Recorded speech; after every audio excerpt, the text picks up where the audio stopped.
जय माता।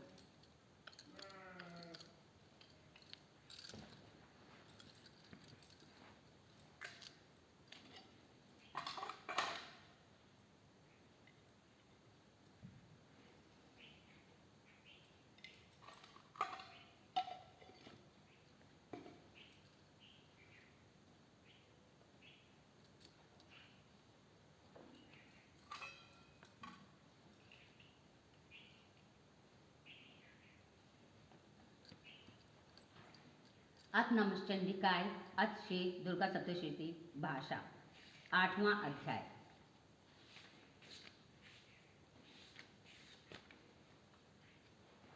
8वां अध्याय रक्त बीज वध। महर्षि मेघा ने कहा, चंड और मुंड नामक असुरों के मारे जाने से और बहुत सी सेना को नष्ट हो जाने से असुरों के राजा प्रतापी शंभु ने क्रोध युक्त होकर अपनी संपूर्ण सेना को युद्ध के लिए तैयार होने की आज्ञा दी। उसने कहा, अब उदयुद्ध नामक 86 असुर सेनापति अपनी सेनाओं के साथ युद्ध के लिए जाएं और कंबु नामक 84 सेनापति भी युद्ध के लिए जाएं और कोटिवीर नामक 50 सेनापति और धूम्रकुल नाम के 100 सेनापति प्रस्थान करें। कालक, सौहृदय मौर्य और काल के यह दैत्य भी मेरी आज्ञा से सजकर युद्ध के लिए कूच करें। भयानक शासन करने वाला असुरों का स्वामी शुंभ इस प्रकार आज्ञा देकर बहुत बड़ी सेना के साथ युद्ध के लिए चला। उसकी सेना को अपनी ओर आता देखकर चंडिका ने अपनी धनुष के टंकोर से पृथ्वी और आकाश के बीच का भाग गुंजा दिया।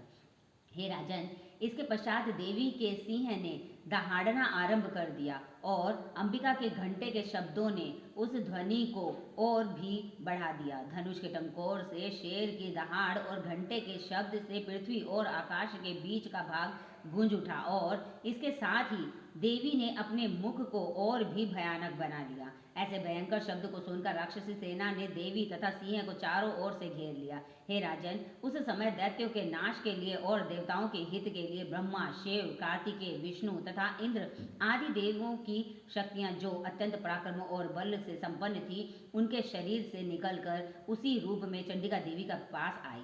जिस देवता का जैसा रूप था, जैसा आभूषण थे और जैसा वाहन था, वैसा ही रूप, आभूषण और वाहन लेकर उन देवताओं की शक्तियां दैत्यों से युद्ध करने के लिए आई। हंस युक्त विमान में बैठकर और रुद्राक्ष की माला तथा कमंडलू धारण करके ब्रह्मा जी की शक्ति आई। वृषभ पर सवार होकर, हाथ में त्रिशूल लेकर, महानाग का कंकण पहनकर और चंद्र रेखा से भूषित होकर भगवान शंकर की शक्ति माहेश्वरी आई और मोर पर आरूढ़ होकर हाथ में शक्ति लिए दैत्यों से युद्ध करने के लिए कार्तिकेय जी की शक्ति उन्हीं का रूप धारण करके आई। भगवान विष्णु की शक्ति गरुड़ पर सवार होकर शंख, चक्र, शांग, गदा, धनुष तथा खड्ग हाथ में लिए हुए आई। श्री हरि की शक्ति वाराही वाराह का शरीर धारण करके आई और नृसिंह के समान शरीर धारण करके उनकी शक्ति नरसिंह भी आई। उसकी गर्दन के झटकों से आकाश के तारे टूट पड़ते थे और इसी प्रकार देवराज इंद्र की शक्ति ऐन्द्री भी ऐरावत के ऊपर सवार होकर आई। पश्चात इन देव शक्तियों से घिरे हुए भगवान शंकर ने चंडिका से कहा, मेरी प्रसन्नता के लिए तुम शीघ्र ही इन असुरों को मारो। इसके पश्चात देवी के शरीर में से अत्यंत उग्र रूप वाली और सैकड़ों गिद्धड़ियों के समान आवाज करने वाली चंडिका शक्ति प्रकट हुई। उस अपराजिता देवी ने धूमिल जटा वाले भगवान श्री शंकर जी से कहा, हे प्रभु, आप मेरी ओर से दूत बनकर शुंभ और निशुंभ के पास जाइए और उन अत्यंत गर्वीले दैत्यों से कहिए तथा उनके अतिरिक्त और भी जो दैत्य वहां युद्ध के लिए उपस्थित हों, उनसे भी कहिए, जो तुम्हें अपने जीवित रहने की इच्छा हो तो त्रिलोकी का राज्य इंद्र को दे दो। देवताओं को उनका यज्ञ भाग मिलना आरंभ हो जाए और तुम पाताल को लौट जाओ, किंतु यदि बल के गर्व से तुम्हारी लड़ने की इच्छा हो तो फिर आ जाओ। तुम्हारे पास से मेरी योगिनियां तृप्त होंगी। चूंकि उस देवी ने भगवान शंकर को दूत के कार्य से नियुक्त किया था, इसलिए वह संसार में शिवदूती के नाम से विख्यात हुई। भगवान शंकर से देवी का संदेश पाकर उन दैत्यों के क्रोध का कोई आर पार न रहा और वह जिस स्थान पर देवी विराजमान थी वहां पहुंचे और जाने के साथ ही उस पर बाणों और शक्तियों की वर्षा करने लगे। देवी ने उनके फेंके हुए बाणों, शक्तियों, त्रिशूल और परसों को अपने बाणों से काट डाला और काली देवी उस देवी के साथ आगे खड़ी होकर शत्रुओं को त्रिशूल से विदीर्ण करने लगी और खड़गवांग से कुचलने लगी। ब्रह्माणी जिस तरह दौड़ती थी उसी तरफ अपने कमंडलू का छल छिड़क कर दैत्यों के वीर्य व बल को नष्ट कर देती थी और इसी प्रकार महाशूली त्रिशूल से, वैष्णवी चक्र से और अत्यंत कोप वाली कौमारी शक्ति द्वारा असुरों को मार रही थी और इंद्र के बाजू के प्रहार से सैकड़ों दैत्य रक्त की नदियां बहाते हुए पृथ्वी पर सो गए। वाराही ने कितने ही राक्षसों को अपनी थुतुन द्वारा मृत्यु के घाट उतार दिया। दाढ़ों से अग्रभाग से कितने ही राक्षसों की छाती को चीर डाला और चक्र की चोट से कितनों को ही विदूर्ण करने के धरती पर डाल दिया। बड़े बड़े राक्षसों को नारसिंह अपनी नखों से विदीर्ण करके भक्षण कर रही थी और सिंहनाद से चारों दिशाओं में गुंजाती हुई रणभूमि में विचर रही थी। शिवदूती के प्रचंड अट्टहास से कितने ही दैत्य भयभीत होकर पृथ्वी पर गिर पड़े और उनके गिरते ही वह उनको भक्षण कर गई। इस तरह क्रोध में भरे हुए मृत गणों द्वारा नाना प्रकार के उपायों से बड़े बड़े असुरों को मरते हुए देखकर राक्षसी सेना भाग खड़ी हुई और उनको इस प्रकार भागता देखकर रक्तबीज नामक महापराक्रम राक्षस क्रोध में भरकर युद्ध के लिए आगे बढ़ा। इसके शरीर से रक्त की बूंदें पृथ्वी पर जैसे ही गिरती थी तुरंत वैसे ही शरीर वाला तथा वैसा ही बलवान दैत्य पृथ्वी से उत्पन्न हो जाता था। रक्त बीज गदा हाथ में लेकर इंद्र के साथ युद्ध करने लगा। जब इंद्री शक्ति ने अपने वज्र से उसको मारा तो घायल होने के कारण उसके शरीर से बहुत सा रक्त बहने लगा और उसकी प्रत्येक बूंद से उसके समान ही बलवान तथा महापराक्रमी अनेकों दैत्य भयंकर रूप से प्रकट हो गए। वह सबके सब दैत्य बीज के समान ही बलवान तेज वाले थे। वह भी भयंकर अस्त्र शस्त्र लेकर देवियों के साथ लड़ने लगे। जब इंद्री के वज्र प्रहार से उसके मस्तक पर चोट लगी और रक्त बहने लगा तो उसमें से हजारों ही पुरुष उत्पन्न हो गए। वैष्णवी ने चक्र से और इंद्री ने गदा से रक्त बीज को चोट पहुंचाई और वैष्णवी के चक्र से घायल होने पर उनके शरीर से जो रक्त बहा उसमें हजारों महाअसुर उत्पन्न हुए जिनके द्वारा यह संपूर्ण जगत व्याप्त हो गया। कौमारी ने शक्ति से, वाराही ने खड्ग से और महाशूली ने त्रिशूल से उसको घायल किया। इस प्रकार क्रोध में भरकर उस महात्म्य ने सब मात्र शक्तियों पर पृथक पृथक गदा से प्रहार किया और माताओं ने शक्ति तथा शूल इत्यादि से उसको जो बार बार घायल किया उसके सैकड़ों महादैत्य उत्पन्न हुए और इस प्रकार उस रक्त बीज के रुधिर से उत्पन्न हुए असुरों से संपूर्ण जगत व्याप्त हो गया जिससे देवताओं को भय हुआ। देवताओं को भयभीत देखकर चंडिका ने काली से कहा, हे चामुंडे, अपने मुख को बड़ा करो और मेरे शस्त्र घात से उत्पन्न हुए रक्त बिंदुओं तथा रक्त बिंदुओं से उत्पन्न हुए महाअसुरों को तुम अपने इस मुख से भक्षण करती जाओ। इस प्रकार रक्त बिंदुओं से उत्पन्न हुए महाअसुरों को तुम अपने इस मुख से भक्षण करती जाओ। इस प्रकार रक्त बिंदुओं से उत्पन्न हुए महादैत्यों को भक्षण करती हुई तुम रणभूमि में विचरो। इस प्रकार रक्त क्षीण होने से यह दैत्य नष्ट हो जाएगा। तुम्हारे भक्षण करने के कारण अन्य दैत्य उत्पन्न नहीं होंगे। काली से इस प्रकार कहकर चंडिका देवी ने रक्त बीज पर अपने त्रिशूल से प्रहार किया और काली देवी ने अपने मुख में उसका रक्त ले लिया। तब उसने गदा से चंडिका पर प्रहार किया। प्रहार से चंडिका को तनिक भी कष्ट न हुआ किंतु रक्त बीज के शरीर से बहुत सा रक्त बहने लगा, लेकिन उसके गिरने के साथ ही काली ने उसको अपने मुख में ले लिया। काली के मुख में उस रक्त से जो असुर उत्पन्न हुए उनको उसने भक्षण कर लिया और रक्त को पीती गई। तदंतर देवी ने रक्त बीज को जिसका की खून काली ने पिया था, चंडिका ने उस दैत्य को वज्र, बाण, खड्ग और ऋषि इत्यादि से मार डाला। हे राजन, अनेक प्रकार के शस्त्रों से मारा हुआ और खून से वंचित वह महादैत्य रक्त बीज पृथ्वी पर गिर पड़ा। हे राजन, उसके गिरने से देवता अत्यंत प्रसन्न हुए और माताएं उन असुरों का रक्त पीने के पश्चात उद्यत होकर नृत्य करने लगी। 9वां अध्याय, निशुंभ वध। राजा ने कहा, हे ऋषिराज, आपने रक्त बीज के वध से संबंध रखने वाला वृतांत मुझे सुनाया। अब मैं रक्त बीज के मरने के पश्चात क्रोध में भरे हुए शुंभ व निशुंभ ने जो कर्म किया वह सुनाना चाहता हूँ। महर्षि मेघा ने कहा, रक्त बीज के मारे जाने पर शुंभ और निशुंभ को बड़ा क्रोध आया और अपनी बहुत बड़ी सेना का इस प्रकार सर्वनाश होते देखकर निशुंभ देवी का आक्रमण करने के लिए दौड़ा। उसके साथ बहुत से बड़े बड़े असुर देवी और को मारने के वास्ते दौड़े और महापराक्रमी शुंभ अपनी सेना सहित चंडिका को मारने के लिए बढ़ा। फिर शुंभ और निशुंभ का देवी से घोर युद्ध होने लगा और वह दोनों असुर इस प्रकार देवी पर बाण फेंकने लगे जैसे मेघों से वर्षा हो रही हो। उन दोनों के चलाए हुए बाणों को देवी ने अपने बाणों से काट डाला और अपने शस्त्रों की वर्षा से उन दोनों दैत्यों को चोट पहुंचाई। निशुंभ ने तीक्ष्ण तलवार और चमकती हुई ढाल लेकर देवी के सिंह पर आक्रमण किया।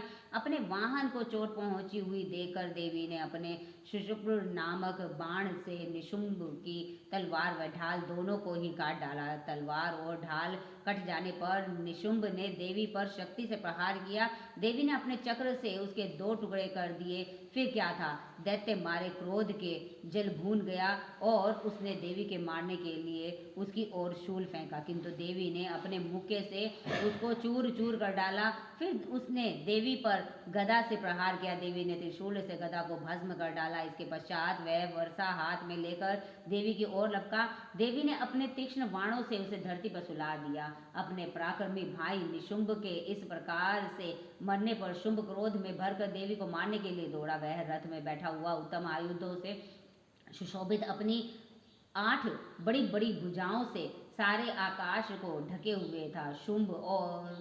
शुंभ को आते हुए देखकर देवी ने अपना शंख बजाया और धनुष के टंकोर का भी अत्यंत दुस्सह शब्द किया। साथ ही अपने घंटे से शब्द से, जो कि संपूर्ण दैत्य सेना के तेज को नष्ट करने वाला था, संपूर्ण दिशाओं को व्याप्त कर दिया। इसके पश्चात देवी के सिंह ने भी अपनी दहाड़ से, जिसे सुन बड़े बड़े बलवानों को मद चूर चूर हो जाता था, आकाश पृथ्वी और 10 दिशाओं में पूरित कर दिया। फिर आकाश में उछलकर काली ने अपने दांतों तथा हाथों को पृथ्वी पर पटका। उसके ऐसा करने से ऐसा शब्द हुआ जिससे कि उससे पहले के सारे शब्द शांत हो गए। इसके पश्चात शिवदूती ने असुरों के लिए भय उत्पन्न करने वाला टहास किया, जिसे सुनकर सब दैत्य थर्रा उठे और शुंभ को बड़ा क्रोध हुआ। फिर अंबिका ने उससे कहा, अरे दुष्ट, खड़ा रह। कहा तो आकाश से भी देवता जय हो बोल उठे। शुंभ ने वहां आकर ज्वालाओं से युक्त एक अत्यंत भयंकर शक्ति छोड़ी, जिसे आते देखकर देवी ने अपनी मोहल्का नामक शक्ति से काट डाला। हे राजन, फिर शुंभ के सिंहनाद से तीनों लोक व्याप्त हो गए और उसकी प्रतिध्वनि से ऐसा घोर शब्द हुआ जिसने इससे पहले के शब्दों को जीत लिया। शुंभ के छोड़े बाणों को देवी ने और देवी के छोड़े बाणों को शुंभ ने अपने बाणों से काट सैकड़ों और हजारों टुकड़ों में परिवर्तित कर दिया। इसके पश्चात जब चंडिका ने क्रोध में भरकर शुंभ को त्रिशूल से मारा तो वह मूर्छित होकर पृथ्वी पर गिर पड़ा। जब उसकी मूर्छा दूर हुई तो वह धनुष लेकर आया और अपने बाणों से उसने देवी काली तथा सिंह को घायल कर दिया। फिर उस राक्षस ने 10,000 भुजाएं धारण करके चक्रादि आयुधों से देवी को आच्छादित कर दिया। तब भगवती दुर्गा ने कुपित होकर अपने बाणों से उन चक्रों तथा बाणों को काट डाला। यह देखकर निशुंभ हाथ में गदा लेकर चंडिका को मारने के लिए दौड़ा। उसके आते ही देवी ने तीक्ष्ण धार वाले खड्ग से उसकी गदा को काट डाला। उसने फिर त्रिशूल हाथ में ले लिया। देवताओं को दुखी करने वाले निशुंभ को त्रिशूल हाथ में लिए हुए आता देखकर चंडिका ने अपने शूल से उसकी छाती पर प्रहार किया और उसकी छाती को चीर डाला। शूल विदीर्ण हो जाने पर उसकी छाती में से एक उस जैसा ही पराक्रमी दैत्य ठहर जा कहता हुआ निकला। उसको देखकर देवी ने बड़े जोर से ठहाका लगाया। अभी वह निकलने भी न पाया था कि उसका सिर अपनी तलवार से काट डाला। सिर के कटने के साथ ही वह पृथ्वी पर गिर पड़ा। तदनंतर सिंह दहाड़ दहाड़ कर असुरों का भक्षण करने लगा और काली शिवदूती भी राक्षसों का रक्त पीने लगी। कौमारी की शक्ति से कितने ही महादैत्य नष्ट हो गए। ब्रह्मा जी के कमंडल के जल से कितने ही असुर समाप्त हो गए। कई दैत्य महाश्वेरी के त्रिशूल से विदीर्ण होकर पृथ्वी पर गिर पड़े और कई वाराही के प्रहारों से छिन्न भिन्न होकर धराशायी हो गए। वैष्णवी ने भी अपने चक्र से बड़े बड़े महापराक्रमियों का कचूमर निकालकर उन्हें यमलोक भेज दिया और ऐन्द्री से कितने ही महाबली राक्षस टुकड़े टुकड़े हो गए। कई दैत्य मारे गए, कई भाग गए, कितने ही काली शिवदूती और सिंह ने भक्षण कर लिए। 10वां अध्याय शुंभ वध। महर्षि मेघा ने कहा, हे राजन, अपने प्यारे भाई को मरा हुआ तथा सेना को नष्ट हुई देखकर क्रोध में भरकर दैत्यराज शुंभ कहने लगा, दुष्ट दुर्गे, तू अहंकार से गर्व मत कर, क्योंकि तू दूसरों के बल पर लड़ रही है। देवी ने कहा, हे दुष्ट, देख, मैं तो अकेली ही खड़ी हूँ। इस संसार में मेरे सिवा दूसरा कौन है? यह सब मेरी शक्तियाँ हैं। देख, यह सबकी सब मुझ में प्रविष्ट हो रही है। इसके पश्चात ब्राह्मणी आदि सब देवियां उस देवी के शरीर में लीन हो गई और देवी अकेली रह गई। तब देवी ने कहा, मैं अपनी ऐश्वर्य शक्ति से अनेक रूपों में यहाँ उपस्थित हुई हूँ। उन सब रूपों को मैंने समेट लिया है। अब अकेली ही यहाँ खड़ी हूँ। तुम भी यहीं ठहरो। महर्षि मेघा ने कहा। तब देवताओं तथा राक्षसों के देखते देखते देवी तथा शुंभ में भयंकर युद्ध होने लगा। अंबिका देवी ने सैकड़ों अस्त्र शस्त्र छोड़े। उधर दैत्य राज ने भी भयंकर अस्त्रों का प्रहार आरंभ किया। देवी के छोड़े हुए सैकड़ों अस्त्रों को दैत्य ने अपने अस्त्रों द्वारा काट डाला। इसी प्रकार शुंभ ने जो अस्त्र छोड़े उनको देवी ने अपनी भयंकर हुंकार के द्वारा काट डाला। दैत्य ने जब सैकड़ों बाण छोड़कर देवी को ढक दिया तो क्रोध में भरकर देवी ने अपने बाणों से उसका धनुष नष्ट कर डाला। धनुष कट जाने पर दैत्येंद्र ने शक्ति चलाई, लेकिन देवी ने उसे भी काट कर फेंक दिया। फिर दैत्येंद्र चमकती हुई ढाल लेकर देवी की ओर दौड़ा, किंतु जब वह देवी के समीप पहुंचा तो देवी ने अपने तीक्ष्ण बाणों से उसकी चमकने वाली ढाल को भी काट डाला। फिर दैत्येंद्र का घोड़ा मर गया, रथ टूट गया, सारथी मारा गया। तब वह भयंकर मुद्गर लेकर देवी पर आक्रमण करने के लिए चला, किंतु देवी ने अपने तीक्ष्ण बाणों से उसके मुद्गर को भी काट दिया। इस पर दैत्य ने क्रोध में भरकर देवी की छाती में बड़े जोर से एक मुक्का मारा। दैत्य ने जब देवी को मुक्का मारा तो देवी ने भी उसकी छाती में जोर से थप्पड़ मारा। थप्पड़ खाकर पहले तो दैत्य पृथ्वी पर गिर पड़ा, किंतु तुरंत ही वह उठ खड़ा हुआ। फिर वह देवी को पकड़कर आकाश की ओर उछला और वहां जाकर दोनों में युद्ध होने लगा। वह युद्ध ऋषियों व देवताओं को आश्चर्य में डालने वाला था। देवी आकाश में दैत्य के साथ बहुत देर तक युद्ध करती रही। फिर देवी ने उसे आकाश में घुमाकर पृथ्वी पर गिरा दिया। दुष्टात्मा दैत्य पुनः उठकर देवी को मारने के लिए दौड़ा। तब उसको अपनी ओर आता हुआ देखकर देवी ने उसकी छाती विदीर्ण करके उसको पृथ्वी पर पटक दिया। देवी ने त्रिशूल से घायल होने पर उस दैत्य के प्राण पखेरु उड़ गए और उसके मरने पर समुद्र, द्वीप, पर्वत और पृथ्वी पर सब कांपने लग गए। तदनंतर उस दुष्टात्मा के मरने से संपूर्ण जगत प्रसन्न व स्वस्थ हो गया तथा आकाश निर्मल हो गया। पहले जो उत्पात सूचक मेघ और उल्कापात होते थे वह अब शांत हो गए। उसके मारे जाने पर नदियां अपने ठीक मार्ग से बहने लगी। संपूर्ण देवताओं द्वारा हृदय हर्ष से भर गया और गंधर्वनियां सुंदर गान गाने लगी। गंधर्व बाजे बजाने लगे और अप्सराएं नाचने लगी। पवित्र वायु बहने लगी। सूर्य की कांति स्वच्छ हो गई। यज्ञशालाओं की बुझी हुई अग्नि अपने आप प्रज्वलित हो उठी तथा चारों दिशाओं में शांति फैल गई। 11वां अध्याय, देवताओं का देवी की स्तुति करना और देवी का देवताओं को वरदान देना। महर्षि मेघा कहते हैं, दैत्य के मारे जाने पर इंद्राणी देवता अग्नि को आगे करके कात्यायनी देवी की स्तुति करने लगे। उस समय अभिष्ट की प्राप्ति के कारण उनके मुख खिले हुए थे। देवताओं ने कहा, हे शरणागतों के दुख दूर करने वाली देवी, तुम प्रसन्न हो जाओ। हे संपूर्ण जगत की माता, तुम प्रसन्न हो जाओ। विश्वेश्वरी, तुम विश्व की रक्षा करो, क्योंकि तुम पर चर और अचर की ईश्वरी हो। हे देवी, तुम संपूर्ण जगत की आधार रूप हो, क्योंकि तुम पृथ्वी रूप में भी स्थित हो और अत्यंत पराक्रम वाली देवी हो। तुम विष्णु की शक्ति हो और विश्व की बीज परमाया हो और तुमने ही इस संपूर्ण जगत को मोहित कर रखा है। तुम्हारे प्रसन्न होने पर ही यह पृथ्वी मोक्ष को प्राप्त होती है।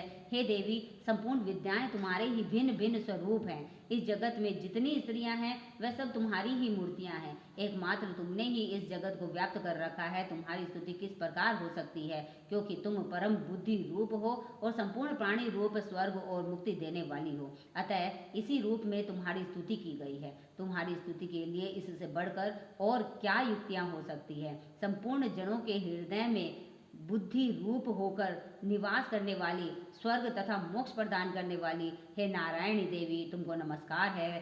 काला काष्ठा आदि रूप से अवस्थाओं को परिवर्तन की ओर ले जाने वाली तथा प्राणियों का अंत करने वाली नारायणी, तुमको नमस्कार है। हे नारायणी, संपूर्ण मंगलों के मंगल रूप वाली, हे शिवे, हे संपूर्ण प्रयोजनों को सिद्ध करने वाली, हे शरणागत वत्सला, 3 नेत्रों वाली गौरी, तुमको नमस्कार है। सृष्टि, स्थिति तथा संहार की शक्तिभूता सनातनी देवी, गुणों का आधार तथा सर्व सुखमय नारायणी, तुमको नमस्कार है। हे शरण में आए हुए शरणागतों की, दीन दुखियों की रक्षा में तत्पर, संपूर्ण पीड़ाओं को हरने वाली है नारायणी, तुमको नमस्कार है। हे नारायणी, तुम ब्राह्मणी का रूप धारण करके हंसों से जुते हुए विमान पर बैठती हो तथा कुश से अभिमंत्रित जल छिड़कती रहती हो, तुम्हें नमस्कार है। माहेश्वरी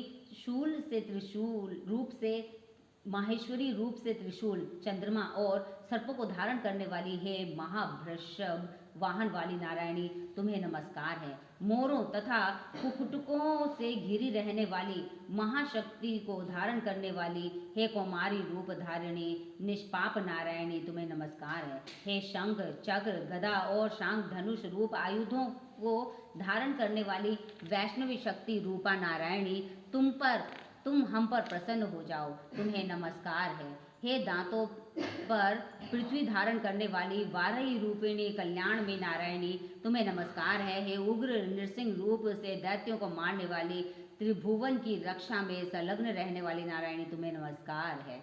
हे मस्तक पर किरीट और हाथ में महाव्रज धारण करने वाली, सहस्र नेत्रों के कारण उज्ज्वल वृत्रासुर के प्राण हरने वाली ऐन्द्र शक्ति है नारायणी, तुम्हें नमस्कार है। हे शिवदूती स्वरूप से दैत्यों के महामद को नष्ट करने वाली, हे घोर रूप वाली, हे महाशब्द वाली, हे नारायणी, तुम्हें नमस्कार है। दाढ़ों के कारण विकराल मुख वाली, मुंडमाला से विभूषित मुंडन मर्दिनी चामुंडा रूपा नारायणी, तुम्हें नमस्कार है। हे लक्ष्मी, लज्जा, महाविद्या, श्रद्धा, पुष्टि, स्वाहा, स्वधा, ध्रुवा, महारात्रि तथा महाविद्या रूपा नारायणी, तुमको नमस्कार है। हे मेघा, सरस्वती, सर्वोत्कृष्ट ऐश्वर्य रूपिणी पार्वती, महाकाली, नियंता तथा ईश रूपिणी नारायणी, तुम्हें नमस्कार है। हे सर्वरूप सर्वेश्वरी, सर्वशक्ति युक्त देवी, हमारी भय से रक्षा करो, तुम्हें नमस्कार है। हे कात्यायनी, तीनों नेत्रों से भूषित यह तेरा सौम्य मुख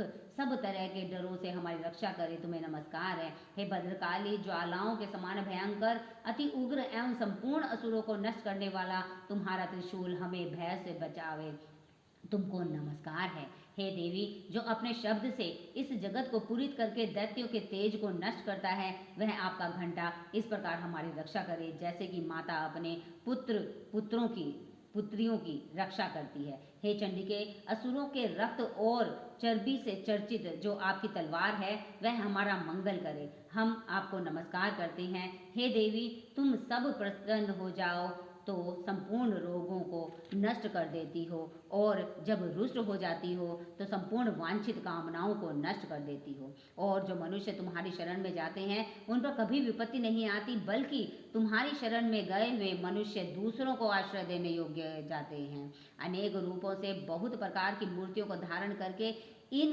धर्मद्रोही असुरों का तुम्हें संहार किया है, वह तुम्हारे सिवा और कौन कर सकता है। चतुर्दश विद्याएं, षट शास्त्र और चारों वेद तुम्हारे ही प्रकाश से प्रकाशित हैं, उनमें तुम्हारा ही वर्णन है। और जहाँ राक्षस, वैशल्य, सर्प, शत्रुगण है, वहाँ और समुद्र के बीच में भी तुम साथ रहकर इस विश्व की रक्षा करती हो। हे विश्वेश्वरी, तुम विश्व का पालन करने वाली विश्व रूपा हो, इसलिए संपूर्ण विश्व को धारण करती हो। इसीलिए ब्रह्मा, विष्णु, महेश की भी वंदनीया हो। जो भक्ति पूर्वक तुमको नमस्कार करते हैं, वह विश्व को आश्रय देने वाले बन जाते हैं। हे देवी, तुम प्रसन्न हो जाओ और असुरों को मारकर जिस प्रकार हमारी रक्षा की है, ऐसे ही हमारे शत्रुओं से सदा हमारी रक्षा करती रहो। संपूर्ण जगत के पाप नष्ट कर दो और पापों तथा उनके फल स्वरूप होने वाली महामारी आदि बड़ी बड़ी उपद्रवों को शीघ्र ही दूर कर दो। विश्व की पीड़ा को हरने वाली देवी, शरण में पड़े हुओं पर प्रसन्न हो जाओ।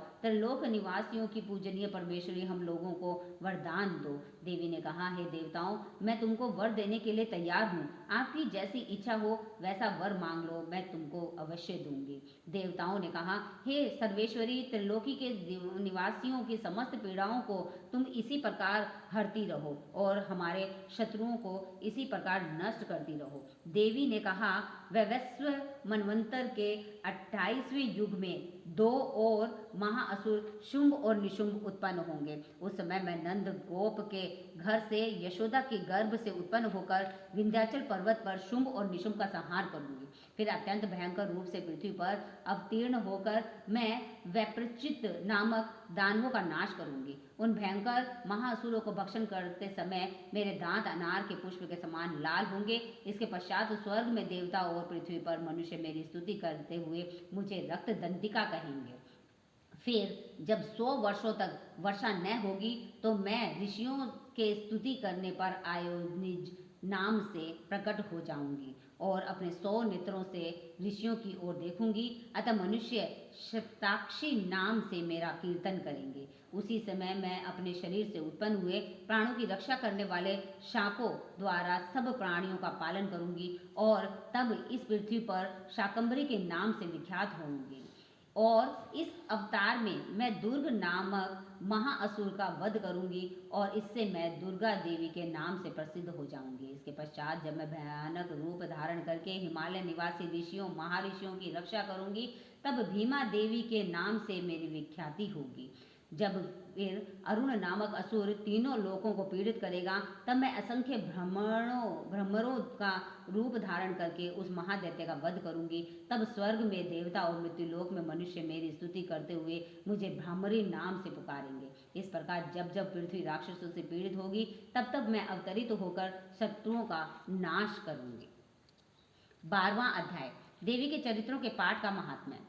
देवी बोली, हे देवताओं, जो पुरुष तथा स्त्री इन स्रोतों द्वारा एकाग्रचित्त होकर मेरी स्तुति करेगा उसके संपूर्ण कष्टों को निस्संदेह हर लूंगी। मधुकैटभ के नाश, महिषासुर के वध और शुंभ तथा निशुंभ के वध की जो मनुष्य कथा कहेंगे, मेरे महात्म्य को अष्टमी, चतुर्दशी व नवमी के दिन एकाग्रचित्त से भक्तिपूर्वक सुनेंगे, उनको कभी कोई पाप न होगा। पाप से उत्पन्न हुई विपत्ति भी उनको न सताएगी। उनके घर में दरिद्रता न होगी और न उनको प्रियजनों का बिछोह ही होगा। उनको किसी प्रकार का भय न होगा। इसलिए प्रत्येक मनुष्य को भक्तिपूर्वक मेरे इस कल्याणकारक महात्म्य को सदा पढ़ना और सुनना चाहिए। मेरा यह महात्म्य महामारी से उत्पन्न हुए संपूर्ण उपद्रवों को एवं 3 प्रकार के उत्पादों को शांत कर देगा। जिस घर व मंदिर में या जिस स्थान पर मेरा यह स्तोत्र विधि पूर्वक पढ़ा जाता है उस स्थान का मैं कभी भी त्याग नहीं करती और वहाँ सदा ही मेरा निवास रहता है। बलिदान, पूजा, होम तथा महोत्सव में मेरा यह चरित्र उच्चारण करना तथा सुनना चाहिए। ऐसा हवन या पूजन मनुष्य चाहे जानकर या बिना जानकर करे, मैं उसे तुरंत ग्रहण कर लेती हूँ। और शरद काल में प्रत्येक वर्ष जो महापूजा की जाती है उनमें मनुष्य भक्तिपूर्वक मेरा यह महात्म्य सुनकर सब विपत्तियों से छूट जाता है और धन धान्य तथा पुत्रादि से संपन्न हो जाता है। और मेरे इस महात्म्य व कथाओं इत्यादि को सुनकर मनुष्य युद्ध में निर्भय हो जाता है और महात्म्य के श्रवण करने वालों के शत्रु नष्ट हो जाते हैं तथा कल्याण की प्राप्ति होती है और उनका कुल आनंदित हो जाता है। सब कष्ट शांत हो जाते हैं तथा भयंकर स्वप्न दिखाई देना तथा घरेलू दुख इत्यादि सब मिट जाते हैं। बाल ग्रहों में ग्रसित बालकों के लिए यह मेरा महात्म्य परम शांति का देने वाला है। मनुष्यों में फूट पड़ने पर यह भली भांति मित्रता करवाने वाला है। मेरा यह महात्म्य मनुष्यों को मेरी जैसे सामर्थ्य की प्राप्ति करने वाला है। पशु, पुष्प, अर्घ्य, धूप, गंध, दीपक इत्यादि सामग्रियों द्वारा पूजन करने से, ब्राह्मण को भोजन करा के, हवन करके, प्रतिदिन अभिषेक करके, नाना प्रकार के भोगों को अर्पण करके और प्रत्येक वर्ष दान इत्यादि करके जो मेरी आराधना की जाती है और उससे मैं जिसे प्रसन्न हो जाती हूँ वैसे ही प्रसन्न मैं इस चरित्र के सुनने से हो जाती हूँ। यह महात्म्य श्रवण करने पर पापों को हर लेता है तथा आरोग्य प्रदान करता है। मेरे प्रादुर्भाव का कीर्तन दुष्ट प्राणियों से रक्षा करने वाला है, युद्ध में दुष्ट दैत्यों का संहार करने वाला है। इसके सुनने से मनुष्य को शत्रुओं का भय नहीं रहता। हे देवताओं, तुमने जो स्तुति की है अथवा ब्रह्मा जी ने जो मेरी स्तुति की है वह मनुष्य को कल्याणमयी बुद्धि प्रदान करने वाली है। वन में सूने मार्ग में अथवा दाना नल से घिर जाने पर, वन में चोरों से घिरा हुआ या शत्रुओं द्वारा पकड़ा हुआ, जंगल में सिंहों से, व्याघ्रों से या जंगली हाथियों द्वारा पीछा किया हुआ, राजा के क्रुद्ध हो जाने पर, मारे जाने के भय से, समुद्र में नाव के डगमगाने पर, भयंकर युद्ध में फंसा होने पर, किसी भी प्रकार की पीड़ा से पीड़ित, घोर बाधाओं से दुखी हुआ मनुष्य मेरे इस चरित्र को स्मरण करने से संकट से मुक्त हो जाता है। मेरे प्रभाव से सिंह, चोर या शत्रु इत्यादि दूर भाग जाते हैं और पास नहीं आते। महर्षि ने कहा, प्रचंड पराक्रम वाली भगवती चंडिका यो कहने के पश्चात सब देवताओं के देखते ही देखते अंतर्ध्यान हो गई और संपूर्ण देवता अपने शत्रुओं के मारे जाने पर पहले ही की तरह यज्ञ भाग का उपभोग करने लगे और उनको अपने अधिकार फिर से प्राप्त हो गए तथा युद्ध में देवताओं के शत्रु शुंभ व निशुंभ के देवी के हाथों मारे जाने पर बाकी बचे हुए राक्षस पाताल को चले गए। हे राजन, इस प्रकार भगवती अंबिका नित्य होती हुई भी बार बार प्रकट होकर इस जगत का पालन करती है, इसको मोहित करती है, जन्म देती है और प्रार्थना करने पर समृद्धि प्रदान करती है। हे राजन, भगवती ही महाप्रलय के समय महामारी का रूप धारण करती है और वही संपूर्ण ब्रह्मांड में व्याप्त है और वही भगवती समय समय पर महाकाली तथा महामारी का रूप बनाती है और स्वयं अजन्मा होती हुई भी सृष्टि के रूप में प्रकट होती है। वह सनातनी देवी प्राणियों का पालन करने वाली है और वही मनुष्य के अभ्युदय के समय घर में लक्ष्मी का रूप बनाकर स्थित हो जाती है तथा अभाव के समय दरिद्रता बनकर विनाश का कारण बन जाती है। पुष्प, धूप और गंध आदि से पूजन करके उनकी स्तुति करने से वह धन और पुत्र पुत्री देती है और धर्म में शुभ बुद्धि प्रदान करती है। 13वां अध्याय, राजा सूरथ और वैश्व को देवी का वरदान।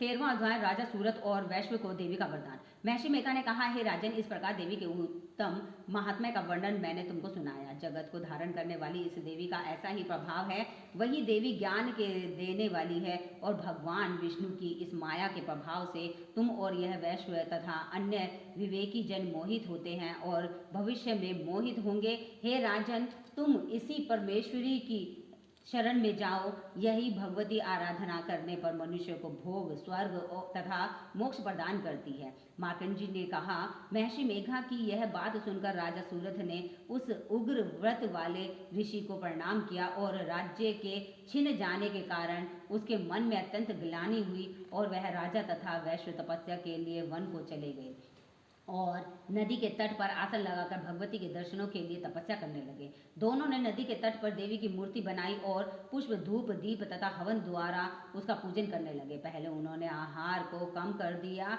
फिर बिल्कुल निराहार रहकर भगवती के से मन लगाकर एकाग्रचित होकर उसकी आराधना करने लगे। वह दोनों अपने शरीर के रक्त से देवी को बलि देते हुए 3 वर्ष तक लगातार भगवती की आराधना करते रहे। 3 वर्ष के पश्चात जगत का पालन करने वाली चंडिका ने उनको प्रत्यक्ष दर्शन देकर कहा।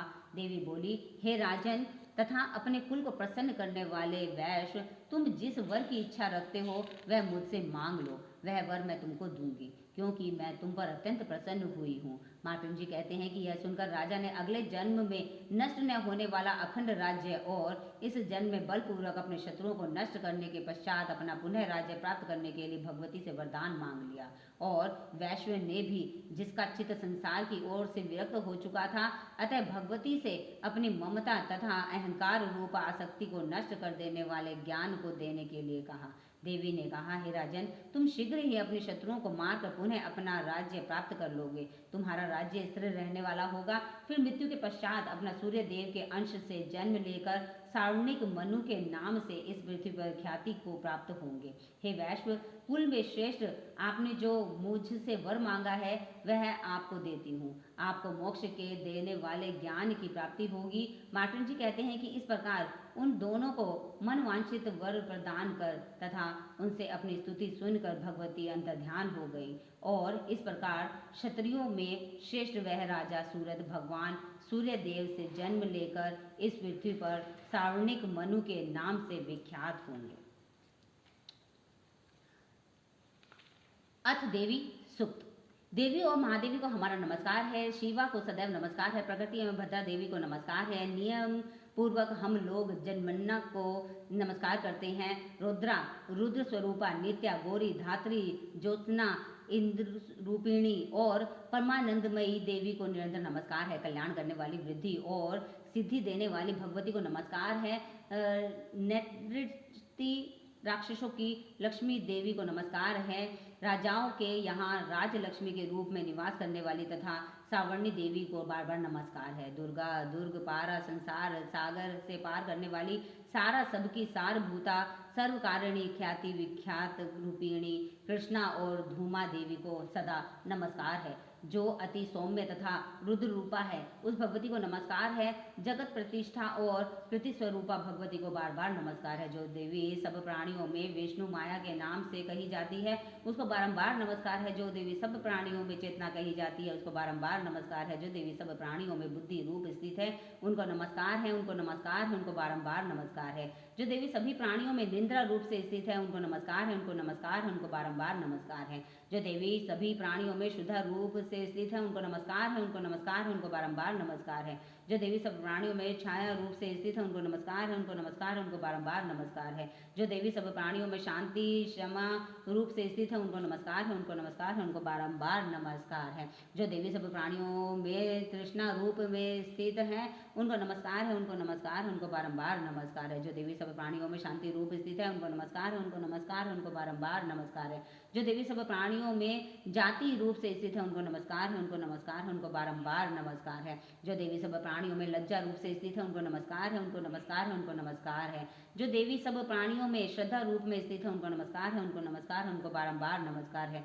जो देवी सब प्राणियों में क्रांति रूप से स्थित है, उनको नमस्कार है, उनको नमस्कार है, उनको बारंबार नमस्कार है। जो देवी सब प्राणियों में लक्ष्मी रूप से स्थित है, उनको नमस्कार है, उनको नमस्कार है, उनको बारंबार नमस्कार है। जो देवी सब प्राणियों में वृत्ति रूपी स्थित है, उनको नमस्कार है, उनको नमस्कार है, उनको बारंबार नमस्कार है। जो देवी सब प्राणियों में स्मृति रूप से स्थित है, उनको नमस्कार है, उनको नमस्कार है, उनको बारंबार नमस्कार है। जो देवी सब प्राणियों में दया रूप में स्थित है, उनको नमस्कार है, उनको नमस्कार है, उनको बारंबार नमस्कार है। जो देवी सब प्राणियों में दृष्टि रूप से स्थित है, उनको नमस्कार है, उनको नमस्कार है, उनको बारंबार नमस्कार है। जो देवी सब प्राणियों में माता रूप में स्थित है, उनको नमस्कार है, उनको नमस्कार है, उनको बारंबार नमस्कार है। जो देवी सब प्राणियों में भ्रांति रूप में स्थित है, उनको नमस्कार है, उनको नमस्कार है, उनको बारंबार नमस्कार है। जो देवी सब इंद्रियों की ओर संसार भर से प्राणियों की अधिशास्त्री है तथा सब प्राणियों में निरंतर व्याप्त है, उनको नमस्कार है, उनको नमस्कार है, उनको बारंबार नमस्कार है। जो देवी संपूर्ण संसार में चैतन्य रूप से व्याप्त होकर स्थित है, उनको नमस्कार है, उनको नमस्कार है, उनको बारंबार नमस्कार है।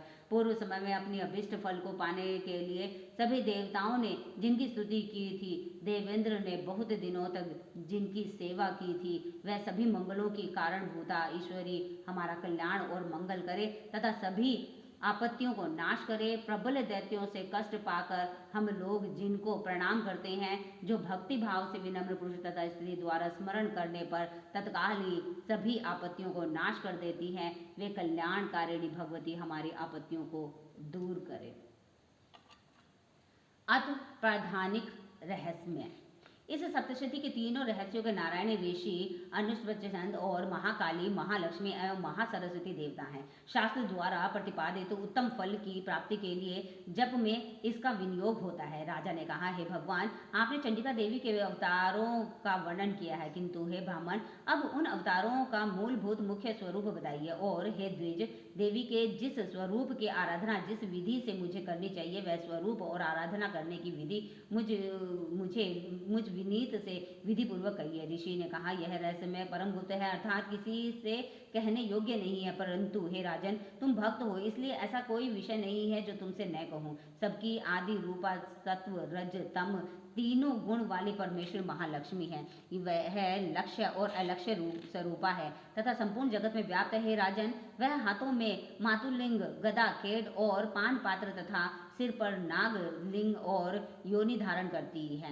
वह तपाए हुए सुवर्ण के समान कांति वाली, तपाए हुए सोने के सुंदर आभूषणों को धारण किए हुए देवी अपने तेज से संपूर्ण आकाश को परिपूर्ण करती है। उस परमेश्वरी ने संपूर्ण संसार को शून्य देकर केवल तमोगुण से एक दूसरा श्रेष्ठ रूप धारण किया है। वह काजल के ढेर के समान कांति वाली, दाढ़ों से शोभायमान, सुंदर मुख वाली, विशाल नेत्रों से सुशोभित तथा पतली कमर वाली स्त्री रूप है। ढाल, तलवार, प्याले और कटे हुए मस्तक से सुशोभित, चार भुजाओं वाली और वक्षस्थल पर कबंध धड़ तथा मस्तक पर मुंडों की माला धारण किए हुए उस तामसी स्त्री ने महालक्ष्मी से कहा, हे माता, तुम मेरा नाम रखो और मुझे काम बताओ, मैं तुमको नमस्कार करती हूँ। महालक्ष्मी ने उस तामसी स्त्री से कहा, मैं तुम्हें नाम और कर्म बताती हूँ। महामाया, महाकाली, महामारी, श्रद्धा, तृष्णा, निद्रा, कृष्णा, एक वीरा, काल रात्रि और दुरत्या,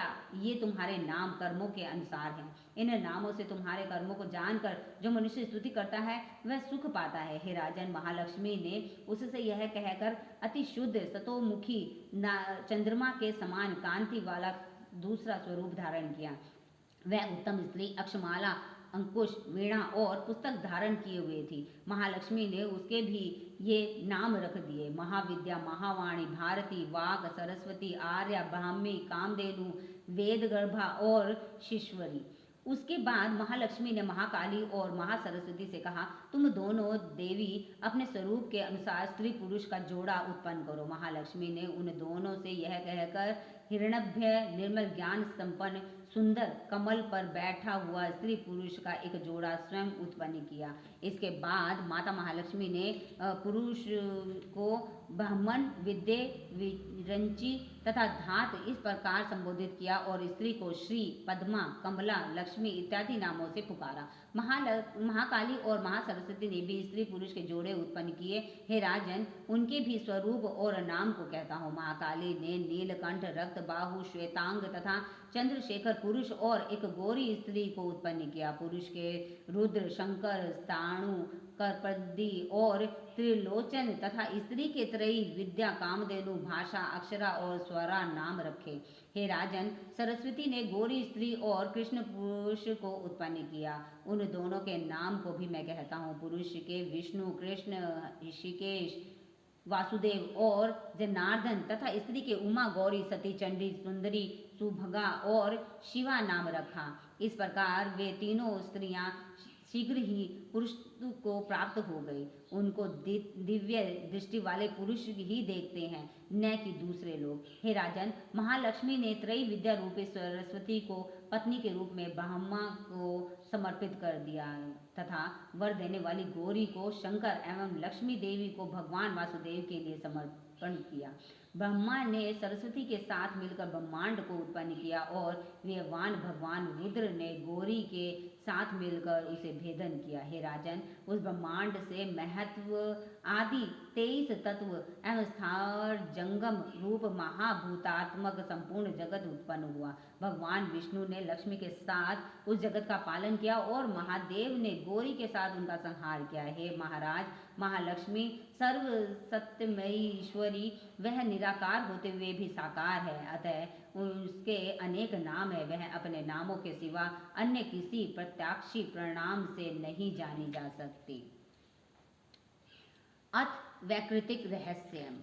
ऋषि ने कहा, हे राजन, मैंने जिस तामसी, सात्विक और राजसी त्रिगुणा देवी का वर्णन किया है वह सर्वा, चंडिका, दुर्गा, भद्रा और भगवती भी कहलाती है। तमोगुण वाली महाकाली विष्णु भगवान की योग निद्रा है, जिसकी स्तुति मधुकैटभ के नाश के लिए ब्राह्मण जी ने की थी। वह काजल के समान कांति वाली है। उसके 10 मुख, 10 भुजाएं, 10 पैर और 30 विशाल नेत्र हैं। हे राजन, उनके दांत और दाढ़ें चमकती हैं। यद्यपि उनका रूप भयंकर है तथापि वह भक्तों को रूप, सौभाग्य, कांति एवं महती संपदा को देने वाली है। वह अपने हाथों में खड्ग, बाण, गदा, शूल, शंख, चक्र, भूषंडी, परिधि, धनुष और रुधिर टपकता हुआ सिर धारण करती है। वह दुरत्यता महाकाली विष्णु की माया है, जिसकी आराधना करने से चराचर जगत वश में हो जाता है। जो संपूर्ण देवताओं के शरीर से उत्पन्न हुई है,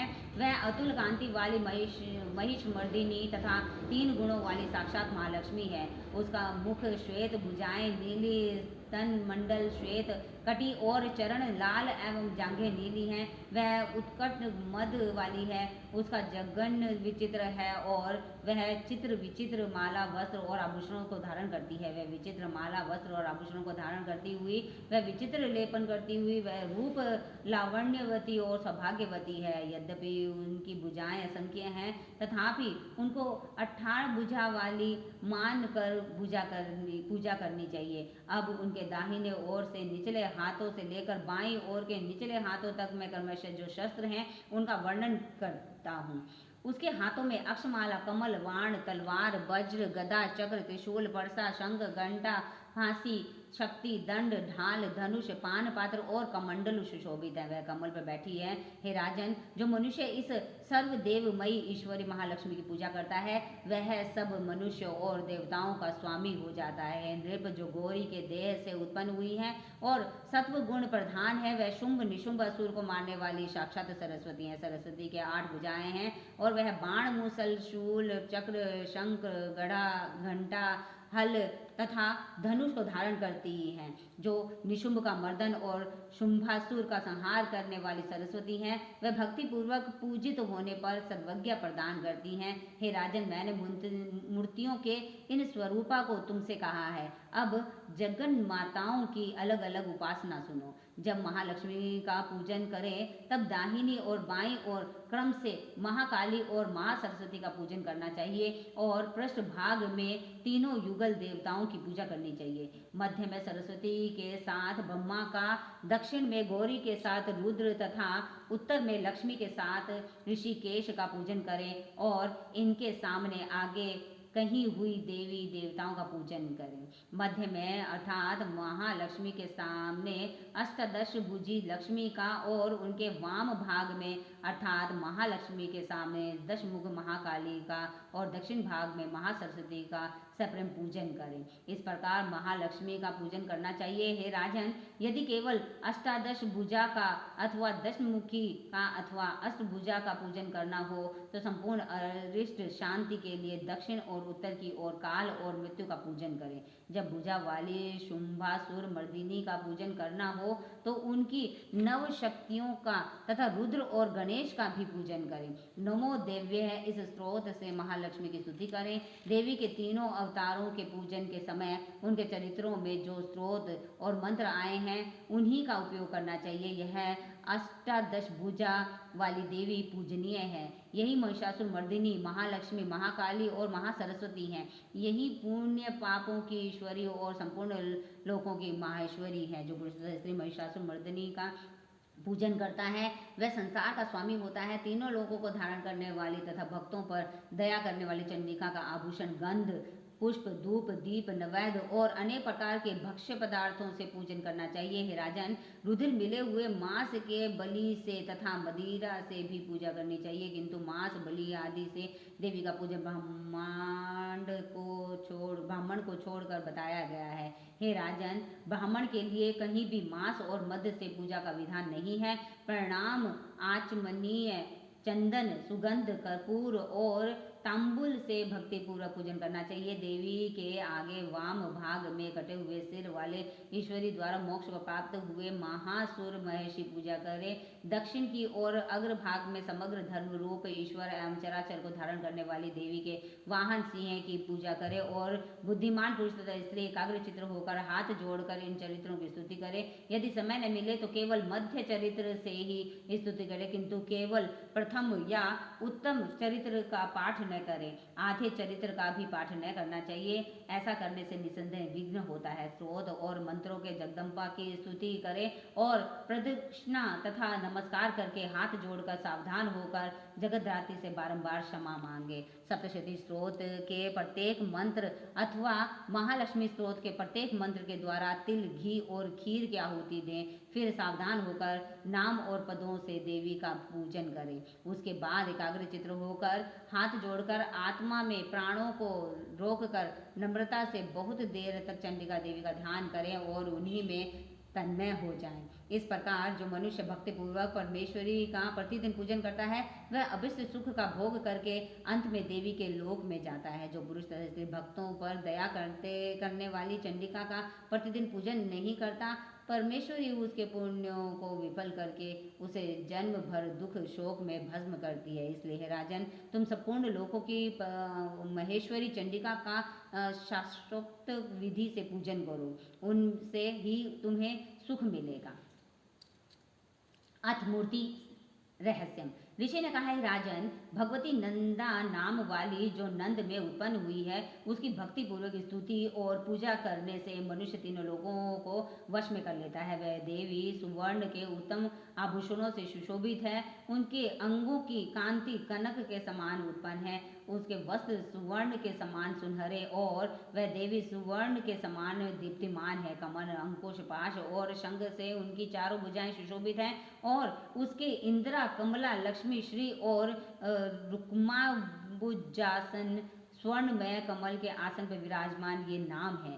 हे निष्पाप, मैंने रक्तदंतिका नाम से जिस देवी का वर्णन किया था उसके संपूर्ण भयानाशक स्वरूप को कहता हूँ। वह देवी रक्त वस्त्र, रक्त वर्ण, सब अंग रक्तमयी आभूषणों से शोभित, रक्त आयुध, रक्त नेत्र, रक्त केशावली, अति भयंकर रक्त एवं श्रीकृष्ण नखों वाली, रक्तासन पर स्थित तथा रक्त दंत वाली भगवती भक्तों के वश में उसी प्रकार रहती है जैसे साध्वी स्त्री पति के वश में रहती है। वह देवी पृथ्वी के समान है और उसके दोनों स्तन सुमेरु पर्वत के समान है। वे दोनों स्तन बड़े लंबे, बड़े मोटे मोटे, अत्यंत मनोहर, कठोर, शोभायमान और आनंद के समुद्र है। ये देवी सब कामनाओं को देने वाले दोनों स्तनों को अपने भक्तजनों को पिलाती देवी की चारों भुजाएं खंग, पात्र, हल और मूसल से शोभित है। वह देवी रक्त चामुंडा और योगेश्वरी के नाम से विख्यात है और स्थावर जंगम रूप संपूर्ण जगत में व्याप्त है। जो पुरुष स्त्री भक्ति पूर्वक उनकी पूजा करता है वह चराचर में व्याप्त हो जाता है। जो पुरुष स्त्री रक्त दंतिका के इस स्रोत को पढ़ता है तो देवी भी उसकी ऐसी सेवा करती है जैसे स्त्री अपने प्रिय पति की। शाकंभरी देवी का नील वर्ण है, नील कमल के समान उनके नेत्र हैं, गंभीर नाभि है और त्रिवली से भूषित उनका सूक्ष्म उदर है, कड़े, ऊंचे, गोल, मोटे, समान और मांसल स्तन है। उनके हाथों में कमल है, उन पर भौरे गूंज रहे हैं और कमल पर ही वे विराजमान है। पुष्प, पल्लव, मूल और फल से युक्त अनेकों सुंदर रसों वाले, शुद्धा, कृष्णा, मृत्यु और वृद्धावस्था को दूर करने वाले शाक समूह तथा चमकते हुए धनुष को धारण करती हैं। वह परमेश्वरी शाकंभरी सताक्षी हैं और दुर्गा कही जाती हैं। वे ही विशोका, दुष्ट दमनी, उमा, गौरी, सती, चंडी, कालिका और विपत्तियों का विनाश करने वाली पार्वती हैं। जो मनुष्य शाकंभरी का ध्यान, जप, पूजन, स्तुति और नमस्कार करता है वह शीघ्र ही अन्नपान और अमृत रूप फल पाता है। भीमा देवी भी नील वर्ण है, उनकी दाढ़ें और दांत बहुत सुंदर हैं, उनके नेत्र विशाल हैं, गोल और स्थूल कूच हैं। वे चंद्रहास, डमरू, कपाल और ढाल तलवार धारण करती हैं। वही एक वीरा कालरात्रि कामदा नाम से कही जाती हैं। भ्रामरी देवी की कांति विचित्र अनेक रंग की है, वे अपने तेजो मंडल के कारण दुर्घर्ष दिखाई देती हैं। उनका अंगराज भी अनेक रंग का है तथा वे चित्र विचित्र आभूषणों से सुशोभित हैं। चित्र, भ्रमर, पाणी और महामारी, इन नामों से इनका गान किया जाता है। हे नृप देवी की ये मूर्तियाँ शास्त्र में वर्णित है। ये मूर्तियाँ जगत माता चंडिका की कामधेनु कहलाती हैं, अर्थात कामधेनु के समान मनोवांछित फल को देती हैं। हे राजन, यह परम गुप्त चरित्र है, इसको किसी से कहना नहीं चाहिए। दिव्य मूर्तियों का आख्यान मनोवांछित फल को देने वाला है, अतः पूर्ण प्रयत्न करके तुम निरंतर देवी के आराधना में लगे रहो। सप्तशती के मंत्रों के पढ़ने मात्र से ही प्राणी ब्रह्म हत्या के समान घोर 7 जन्म के पापों से मुक्त हो जाता है। हे राजन, मैंने अत्यंत गुप्त से गुप्त देवी का ध्यान तुमसे कहा है। विधि पूर्वक यह ध्यान करने से इच्छा पूर्वक फल मिलता है। विधि पूर्वक यह ध्यान करने से इच्छा फल मिलता है। उनकी अनुकंपा से तुम सर्वमान्य हो जाओगे। देवी सर्वरूपिणी है तथा संपूर्ण संसार देवी में है, अतः मैं उन विश्व रूपा परमेश्वर को बारंबार नमस्कार करता हूँ। अथ दुर्गा चालीसा प्रारंभ। नमो नमो दुर्गे सुकर्णी, नमो नमो अम्बे दुखरनी। निरंकार है ज्योति तुम्हारी, तीनों लोक फैली उजियाली। शशय ललाट मुख महाविशाला, नेत्र लाल भ्रकुटी विकराला। रूप मातु को अधिक सुहावे, दरस करते जन अति सुख पावे। तुम संसार शक्ति लो कीना, पालन हेतु अन्न धन जीना। अन्नपूर्णा हुई जगबाला, तुम्ही आदि सुंदर बाला। कलगाल सब नाशवारी, तुम गौरी श्री शंकर प्यारी। शिव योगी तुम्हारे गुण गावे, ब्रह्मा विष्णु तुम्हें नित ध्यावे। रूप सरस्वती को तुम धारा, दे सुमति ऋषि मुनि उबारा। धरा रूप नरसिंह को अम्बा, प्रकट भई फाड़ कर कंबा। रक्षा कर प्रहलाद बजायो, हिरण्यकश्यप को स्वर्ग पठायो। लक्ष्मी रूप धरो जग माही, श्री नारायण अंग समाही। शीर सिंधु में करत विलासा, दया सिंधु दीजे मनासा। हिंगलाज में तुम्ही भवानी, महिमा अमित ना जात बखानी। मातंगी धूमावती माता, भुवनेश्वरी बगला सुखदाता। श्री भैरव तारा जग तारिणी, शील भाग भव दुख निवारिणी। केहरि वाहन सो भवानी, लंगुर वीर चलत अगवानी। कर में खप्पर खड़ग विराजे, दाखु देख काल डर बाजे। सोए अस्त्र और त्रिशूला, जाते उठत शत्रु ये शूला। नाग कोटि में तुम्हें विराजत, तिहु लोक में डंका बाजत। शुंभ निशुभ दानव तुम्हारे, रक्त बीज संकट सहारे। महिषासुर अति अभिमानी, जय द्वार बही मकुराली। रूप कराल गाली को धारा, सेन सहित तुम तिहि सहारा। पड़ी गाढ़ संतन पर जब जय, भय सहाय मातु तुम तब तब। अमरपुरी उरी बासव लोका, तब महिमा सब रहे अशोका। ज्वाला में है ज्योति तुम्हारी, तुम्हें सदा पूजन न नारे। प्रेम भक्ति से जो जस गावे, दुख दारिद्र निकट नहीं आवे। ध्यावे तुम्हें जो नर मन लाई, जन मरण ते सो छुटी जाई। जोगी जोर मुनि कहत पुकारी, योग न हो बिन शक्ति तुम्हारी। शंकर आचरण तप कीनो, काम क्रोध जीती सब लीनो। निश दिन ध्यान धरो शंकर को, काऊ काल नहीं सुमिरे तुमको। शक्ति रूप को मरम न पायो, गई शक्ति तब मन पछतायो। शरणागति हुई कीर्ति बखानी, जय जय जय जय दम्भ भवानी। भई प्रसन्न आदि जगदम्बा, दई शक्ति नहीं किन विलंबा। मोको मातु कष्ट अति गहरो, तुम बिन ओन हरे दुख मेरो। आशा तृष्णा निपट सतावे, रूपु रिपु मोरख मोहि दर पावे। शत्रु नाश कीजिए महारानी, सुमेरो एक चित तुम्हें भवानी। करो कृपा है मातु दयाल, रिद्धि सिद्धि दे करो निहाला। जन्म जन्म में सब फल पाऊँ, तुम्हारो जस मैं सदा सुनाऊँ। दुर्गा चालीसा जो गावे, सब सुख भोग परम पद पावे। देवी दास शरण निज जान, करो कृपा जगदम्ब भवानी। दोहा। शरणागत रक्षा करे, भक्त रहे निशंग। मैं आया तेरी शरण में, मातु दीजिए अंग। अथ विंध्येशी चालीसा। दोहा। नमो नमो विंध्येश्वरी, नमो नमो जगदम्ब। संत जनों के काज में करते नहीं विलम्ब। जय जय जय विंध्याचल रानी, आदि शक्ति जग विदित विहानी। सिंह वाहनी जय जग माता, जय जय जय त्रिगुण सुखदाता। कष्ट निवारणी जय जय देवी, जय जय जय संत असुर देवी। महिमा में तो अपार तुम्हारी, शेष सहस मुख वर्णत हानि। दीनन को दुख हरत भवानी, नहीं देखो तुम सब को दानी। सब कर मनसा पूर्वत माता, महिमा अमित जगत विख्याता। जो जन ध्यान तुम्हारो लावे, सो तुरंत ही वांछित पर पावे। तू वैष्णवे तू रुद्राणी, तू शारदा अरु ब्रह्माणी। रमा राधिका श्यामा काली, तू ही मातु संतन प्रतिपाली। उमा माधवी चंडी ज्वाला, बेगी मोही पर हो दयाला। तुम्ही हिंगलाज महारानी, तुम्ही शीतला अरु विज्ञानी। दुर्गा दुर्ग विनाशिनी माता, तुम्ही लक्ष्मी जग सुताता। तुम्ही जानवी अरु रुद्राणी, हिमावती अम्र निर्वाणी। अष्टभुजी वारणी देवा, करत विष्णु से जाकर सेवा। 64 देवी कल्याणी, गौरी मंगला सब गुण खानी। पाटन मुंबा दंत कुमारी, भद्रकाली सुन विनय हमारी। बसधारिणी शोकनाशिनी, आयु लक्ष्मी विंध्यवासिनी। जया और विजया वैताली, मातु सुगंधा अरु विकराली। नाम अनंत तुम्हारो भवानी, बरने किमी मानुष अज्ञानी। जापर कृपा मातु तब होई, तो वह करे चह मन जोई। कृपा करो मो पर महारानी, सिद्ध करुओ अम्बे अंबानी। जो नर नारी धरे मातु कर ध्याना, ताकर सदा होए कल्याणा। विपत्ति तहु सपने नहीं आवे, जो देवी कर जाप करावे। जो नर नारी कह ऋण होए अपारा, सो नर नारी पाठ करे शत बारा। निश्चय ऋण मोचन हो जाए, जो नर नारी पाठ करे चितलाय स्तुति। जो नर नारी पढ़े पढ़ावे, या जग में सो बहु सुख पावे। जाको व्याधि सतावे भाई, जाप करत सब दूर पराई। जो नर नारी अति बंदी में होई, 12,000 पाठ करी सोई। निश्चय बंदी ते छुट जाए, सत्य वचन मन मानु भाई। जा पर जो कछु संकट होई, निश्चय देवी सुमिरे सोई। जा कह पुत्र होई न भाई, सो नर या विधि करे उपाय। 5 वर्ष जो जो पाठ करावे, नवरात्र में विप्र जिनावे। निश्चय हुई प्रसन्न भवानी, पुत्र देही कह गुण खानी। ध्वजा नारी आन चढ़ावे, विधि समेत पूजन करवावे। नित प्रति पाठ करे मन लाई, प्रेम सहित नहीं जान उपाय। यह श्री विंध्याचल चालीसा रंग पढ़े अवृत होवे अविनाशा। यह जन अचरज मानु भाई, कृपा दृष्टि जा पर हो जाए। जय जय जय जग मातु भवानी, कृपा करो मो पर निज मानी। श्री दुर्गा सप्तशती समाप्तम।